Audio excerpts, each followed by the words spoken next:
Според мен тези хора трябва да осъзнаят, че те са единствените хора, които се лъжат. Това е адвент календара на Гласът на София. Днес е 3 декември. Трябва да си изтеглиш номер 3. Я да видим какво пише под кутийката номер 3. Кой е урокът, който научи по труден начин?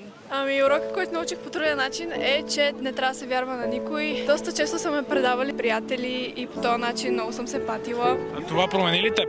Промени ме със сигурност. Кое предателство те промени? От много близки приятели. Те съм ги чувствала като семейство и в следващия момент аз разбирам нещо, което не съм чула от тяхната уста към мене, а зад гърба и ги разбирам от други хора и наистина се чувства човек ужасно по този начин. Тоест, те не са ти били истински приятели? Реално не са. Какво би казала на всеки, който е лицемерен с приятелите си? Според мен тези хора трябва да осъзнаят, че те са единствените хора, които се лъжат и те лъжат само себе си и не хората около тях, защото рано или късно хората около тях ги напускат и остават сами. Значи за Коледа ти пожелавам да си намериш едни истински приятели.